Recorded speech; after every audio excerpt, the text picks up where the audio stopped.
legal. Como eu falei antes, tocou muito ao meu coração e eu acredito que também vai tocar o coração de cada um. A palavra do Senhor, hoje eu vou pedir para vocês abrirem no livro de 1 Coríntios, capítulo 5. O versículo é do 9 a 12. Eu também vou colocar aqui no slide, tá, gente? Então, tá aqui, ó. Tá dando para ler hoje? Ah, tá bom. Então, também tem aqui para vocês, quem quiser anotar, tá bom? Isso é a palavra de referência hoje, que o Senhor trouxe para nós. E eu fiquei muito mexida com esse tema, porque quando a gente pensa na palavra do Senhor, a gente já pensa que ela é uma palavra do quê? Sabedoria, que é um manual de instrução, que ela, na verdade, ela nos ensina o quê? Os princípios básicos, né? De como nós devemos fazer para nos mantermos na fé. E no início é comum, quando a gente entra na fé, quando a gente começa na fé, é comum de acontecer de a gente errar, né? De dar um tropecinho às vezes, que você não sabia que determinada coisa era errada, então você fazer aquilo, mas aí vem a pastora, vem as obreiras ensinam, aí você vai lá o quê? Se corrige, vai lá e volta na trilha para continuar. Agora, o problema está quando a gente escolhe não permanecer da forma correta. O problema ele começa a acontecer quando a gente aceita ficar tropeçando, viver de tropeços, né? Uma vida de tropeços. E na palavra do Senhor, em 1 Coríntios, ela falou algo que me chamou muito a atenção em 3 tipos de pessoas. Ela fala assim, ó: quando lhes escrevi antes, disse que não deviam se associar com pessoas que se entregam à imoralidade sexual, e com isso, porém, não me referia a descrentes que vivem em imoralidade sexual, ou são avarentos, ou exploram os outros, ou adoram a ídolos. Então, a primeira pessoa que a gente tem é quem? A pessoa do mundo, a pessoa que faz as coisas erradas. E aqui ele continua assim: vocês teriam que sair desse mundo para evitar a pessoa desse tipo. O que eu queria dizer era que vocês não devem se associar a alguém que afirma ser irmão, mas vive imoralidade. Imoralidade sexual, ou é avarento, ou adora ídolos, ou insulta as pessoas, ou é bêbado, ou explora os outros. Nem ao menos como com gente assim. Não cabe a mim julgar de fora, mas certamente cabe a vocês julgar o que está dentro, os que estão dentro. E aí, por que eu falo que eu vi 3 pessoas? Eu vi a pessoa do mundo, eu vi a pessoa de fé, que deve se manter distante, né, das pessoas que estão ali vivendo de forma errada, e eu vi a pessoa que está dentro da igreja, que aparenta ter uma fé e na verdade não vive uma fé. São pessoas que elas mostram, né, aquela máscara de sou de Deus, faço as coisas da forma como tem que ser feita, e na verdade, quando pisam para fora da igreja, acabam caindo no pecado, acabam errando. Então, quando eu pensei nisso, né, eu fiquei, Deus, por que você está mandando então eu ficar longe desse tipo de pessoa? Então, não é para eu ajudar essa pessoa? Não é isso que Deus quer dizer. Deus ele quer dizer que a gente tem que tomar cuidado, porque a gente não pode ser a favor dos erros da pessoa. A gente não pode ver a pessoa fazendo as coisas erradas e fazer o que? Passando na cabeça, sabe? Porque sabe o que acontece? Hoje você está achando que as coisas de Deus são certas, que os princípios que o Senhor ensina são as coisas certas. Só que a partir do momento que você fica vivendo, compartilhando ali a sua vida com pessoas que somente têm aquele nome de que é de Deus, mas não é, o que acontece? Você começa a normalizar. Pode passar aqui, por favor? Então a gente não pode normalizar. Não podemos normalizar a situação. Porque se você vê a pessoa cometendo aquele erro, cometendo aquele pecado, eu não posso normalizar. Porque se eu começar a normalizar, vai ser normal para mim fazer também. Então o que vai começar? O fulano é da igreja e ele bebe? Não tem problema eu beber. Afinal, tudo é lícito. não é? A pessoa só esquece o nome do bem. Mas é sobre isso. Você começa a normalizar as coisas que são erradas. E aí, a palavra do Senhor, que é aquilo que de fato na instrução fica o quê? De lado. A pessoa, ela deixa de lado a palavra do Senhor, o momento de falar com Deus para o quê? Ficar no WhatsApp trocando ideia com aquele amiguinho lá da igreja, falando sobre as menininhas, os menininhos, sobre a saideira.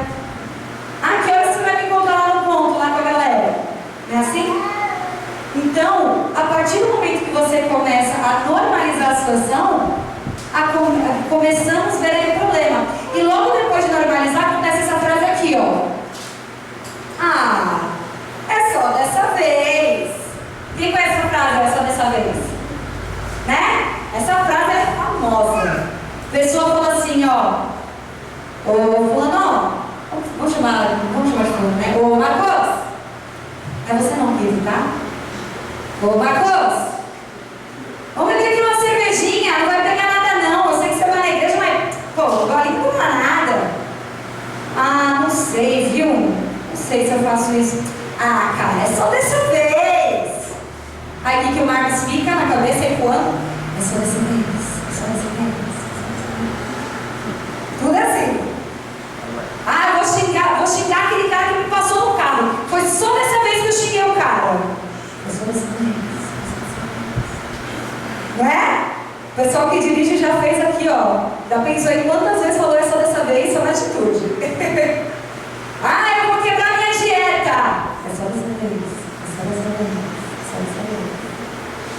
Ah, quer saber, ó? Fulano me chamou ali para dar um trago. É só dessa vez. É só dessa vez, é só dessa vez. Gira o que, ó? Um buraco. Um buraco tão grande que você acaba não conseguindo mais se achar. E isso acontece por quê? Porque você escolhe estar do seu lado. Por isso que o Senhor, Ele nos dá esse ensinamento, sabe? Que nós devemos tomar cuidado também com aquele que se passa, né? Aquele famoso lobo, né? Na pele de cordeiro. A gente tem que vigiar, porque até mesmo aquele que fala que é de Deus, muitas vezes não é. Eu lembro um tempinho atrás, que naqueles Instagram da vida, foi normal que a gente falar que usava cropped. As meninas aí, usa cropped. Ah, não pega nada usar cropped. E esquece dos princípios que nós devemos ser como o templo do Senhor. Nós devemos nos resguardar ali para o Senhor. Nós não devemos nos portar dessa forma. E sabe o que acontece? Quando acontece só dessa vez, acaba enganando a muitos, derrubando a muitos. E aí o que acontece? Quando você cai, quando você tropeça, você fica onde? No chão. Você fica ali e quando você vai repetindo os erros e não se permite consertar, você vai rolando naquele chão. Você vai se permitindo cada vez estar mais sujo. E cada vez você fica mais longe de Deus. Cada vez você fica longe de fato de ser a igreja do Senhor. E eu fiquei pensando nisso, sabe? Fiquei imaginando, sabe? No louvor que nós louvamos hoje. Pode passar aqui.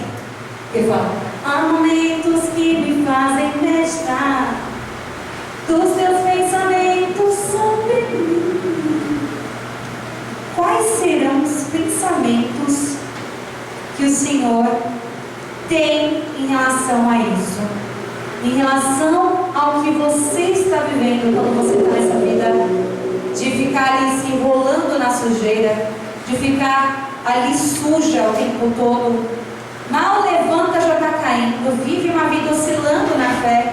O que será que o Senhor pensa? Quais será que são os pensamentos do Senhor a respeito de você? Às vezes a gente louva esse louvor, né? Ele tem uma pegadinha agitadinha, a gente louva, a gente não vê como é sério isso que a gente fala. Eu lembro a primeira vez que eu prestei realmente atenção nesse louvor, foi no teatro que eu fiz, aqui na igreja. Que na minha fala do teatro, a pastora fala aí, ó, há momentos que me fazem. Só que ali eu era, no teatro, uma pessoa o quê? Perdida. Eu era uma pessoa que já foi na fé, já viveu na fé, já, sabe? Era a pessoa que estava ali forte na frente. E o que aconteceu? Pum, caiu. O que aconteceu? Se viu no chão. E ali não se permitiu o quê? Levantar.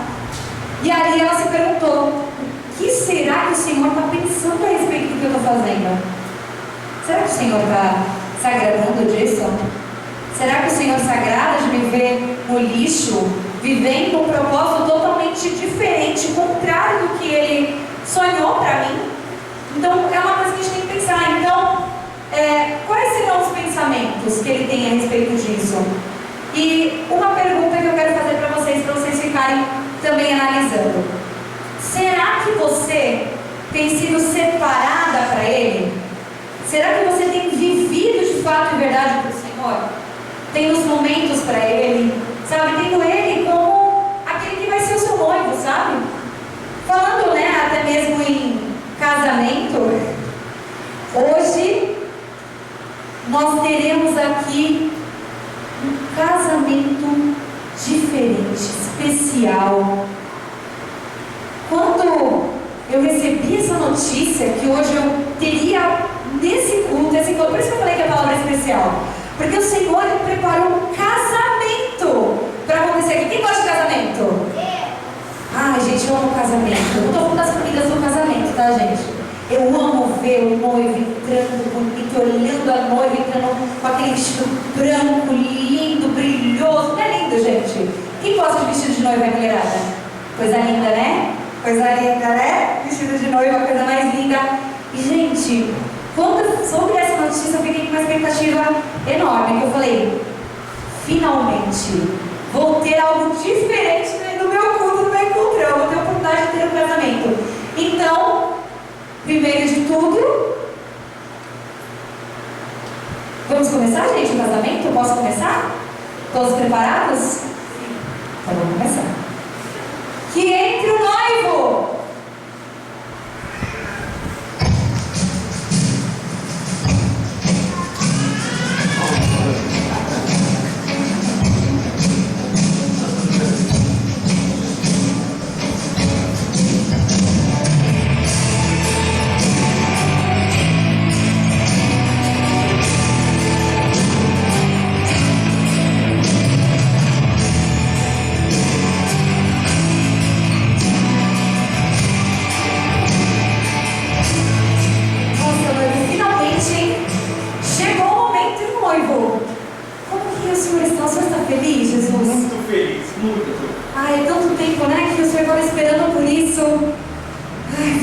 Chegou.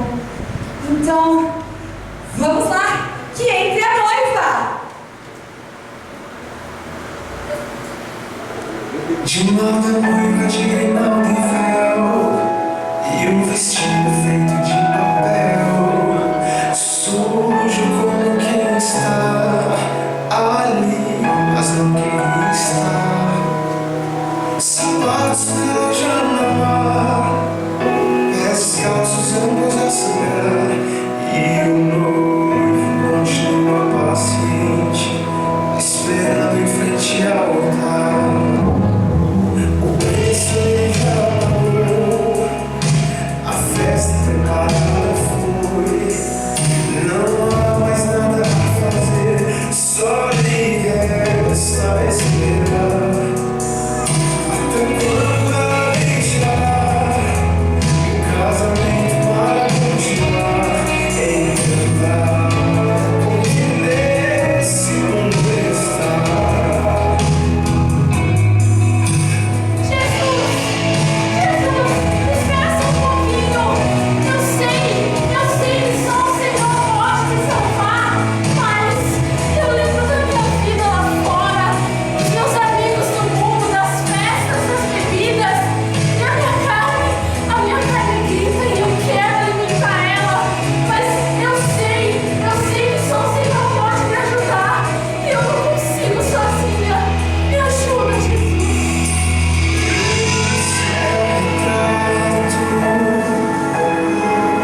Na igreja, vocês viram muito forte, né? Eu tô aqui.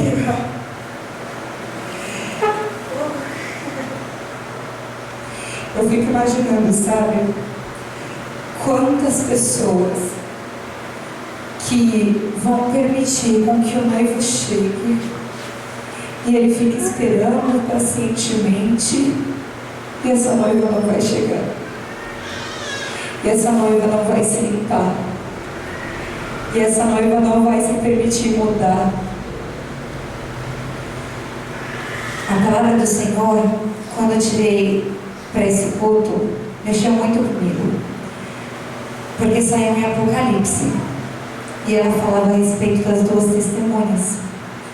Mas o que o Senhor queria falar era a respeito da divisão que vai acontecer. Ele pede ali para ser medido o tamanho do templo. Ele pediu ali também para que fosse contada a quantidade de adoradores, de verdadeiros adoradores, e o tamanho do altar e de dentro ali daquele templo. E também pediu para medir ali o pátio, que é onde ficariam os gentios. E sabe o que eu percebo, igreja? Que quando tudo estiver chegando ali no fim, as pessoas serão separadas. Serão separadas por aquelas que vão persistir e por aquelas que vão desistir. Por aquelas que vão escolher não dar ouvidos ao Senhor. E eu também não quis que Jesus tirasse a sujeira como a gente faz, né? Em todo o teatro, normalmente a gente, no final, Jesus limpa, né? Ele tira a sujeira. Mas existem certos erros, certos tropeços que cabe a nós tomar a decisão de ser limpos. Então eu estava vendo até uma crônica que dizia assim, só a primeira parte. Ele dizia assim: Senhor, me ajuda a me livrar do vício. E Jesus falou: não. E quando você pensa nisso, Jesus falou: não, como assim? Jesus, ele na verdade está dizendo: você tem que escolher não ter mais o vício. Você tem que escolher desistir do vício. Então você tem que desistir de tropeçar. Você tem que desistir de querer continuar pecando e pecando e pecando e errando e fingindo que está tudo bem, porque o noivo já está às portas e você vai esperar ele passar e você ficar. Tem escolhas que você mesmo tem que tomar. Você tem que cortar. Você tem que se desamarrar. Você tem que se limpar. O Senhor, ele vai te ajudar.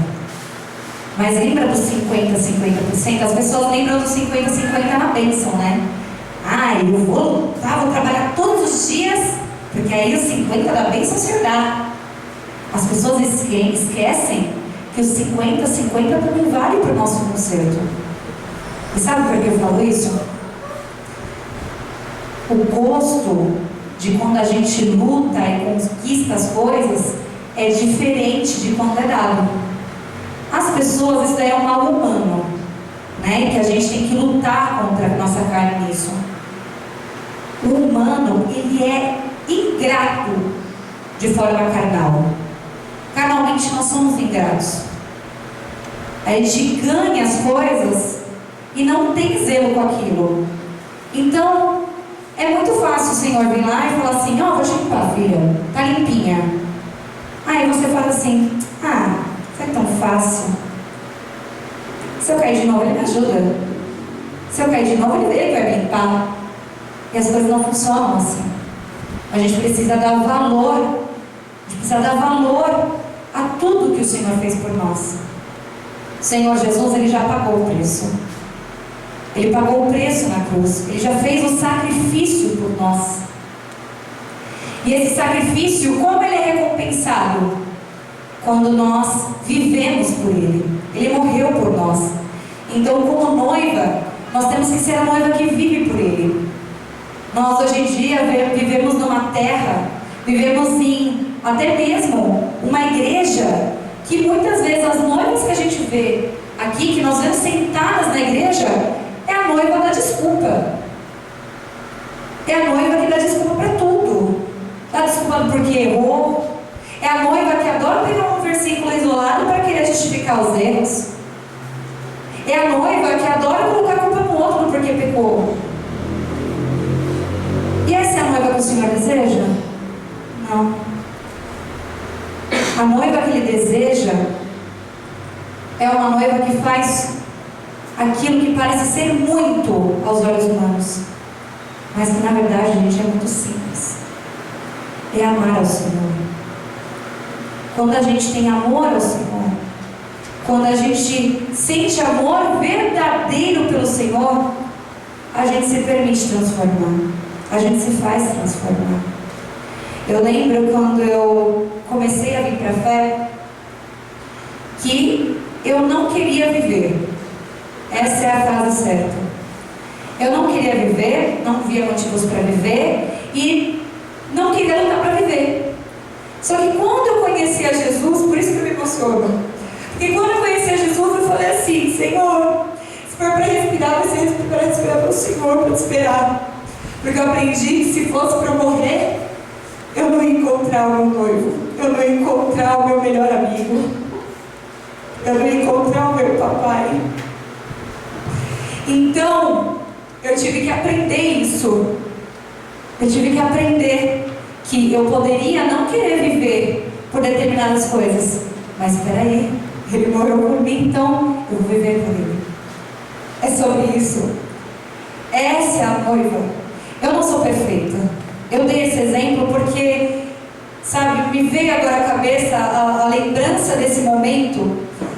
E não é fácil, igreja. Todos os dias é uma luta. Quem vive comigo sabe aqui. É uma luta diária, as coisas acontecem, problemas vêm. E todo dia a gente é provado. Só que as provas vêm não para fazer a gente ir para o chão, comer terra, sangrar, como os pés da noiva. Não. As provas vêm para nós sermos aprovados. Então, se você hoje sente que você está falhando em alguma área, toma a decisão do conserto essa noite. E se você, irmão, se vê como a igreja que está agindo da forma como agrada ao Senhor, como a igreja que tem ali se permanecido, né, de pé, então lute para que não caia. E você pode estar se perguntando: mas Yasmin, você disse para mim que no início você disse para mim que eu não poderia estar ali junto com pessoas que estão na igreja, mas vivem fora da fé. Mas e o que eu faço então? Você ora por ele, você jejua por ele. Você pode cuidar? Sim, você deve cuidar.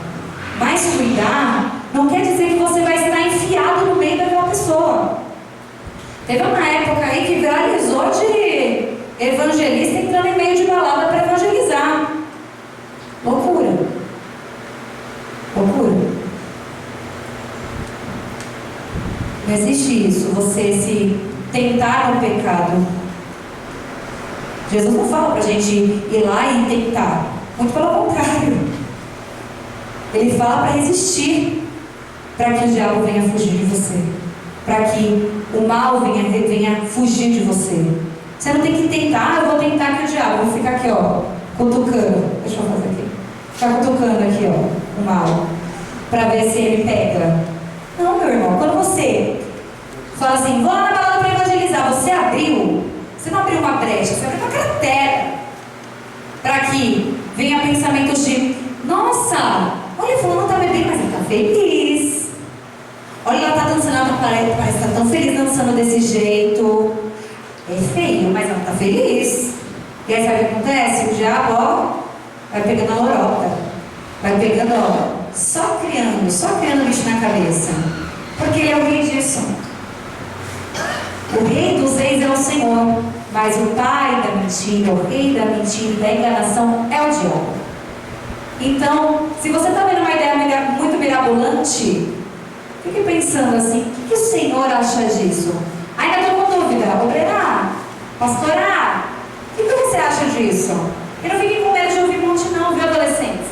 Porque eu sei que muitas vezes adolescentes têm receio de perguntar as coisas. Não tenha. Por quê? Vocês ainda estão aprendendo. E nós adultos também estamos aprendendo. Então, pior do que a gente errar ali, culpado, é você cair na ignorância, sabe? Cair de supetão. É como o cair de laranja, né, pastora? É o cair de laranja.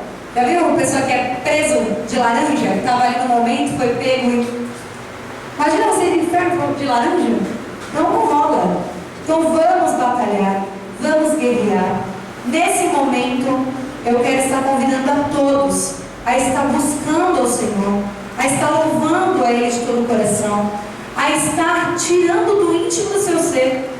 Você não precisa se importar com quem está ao seu lado. Se você sentir a vontade, pode vir aqui na frente do altar para estar orando ao Senhor, ajoelhando. Entregue a Ele isso, peça ajuda, tome a decisão. Você tem que tomar a decisão de você jogar fora o lixo, porque se você não tomar essa decisão, você vai conseguir? Não vai. Você vai continuar no mesmo ciclo. Então a gente tem que cortar esse ciclo. Mas pastor, obreiro, eu tenho saudade das coisas do meu passado. No meu passado eu fazia tal coisa, igual ela falou, né? A respeito dos meus amigos do passado, a saideira do passado. Desprende do passado também. Deixa Jesus ser seu presente. Às vezes nosso problema não é nem um pecado ali, né? Que é físico. Às vezes seu pecado está aqui. Porque você está no presente, mas está vivendo aquele passado e deixando aquele passado acontecer e voltar. Quando você vê, você está até sufocado. Então, não deixe que o passado venha te consumir. Deixe Jesus ser o seu presente. Foque. Se você tiver foco no que você está decidindo hoje, sua vida vai ser transformada. Sua vida vai ser mudada. Porque o Senhor pode isso. Eu sei disso. Sabe, eu sei o que eu já vivi, o que hoje Deus tem me proporcionado, tem me dado de presente. Mas porque muita coisa teve que ser largada para trás. Muito lixo teve que ser abandonado.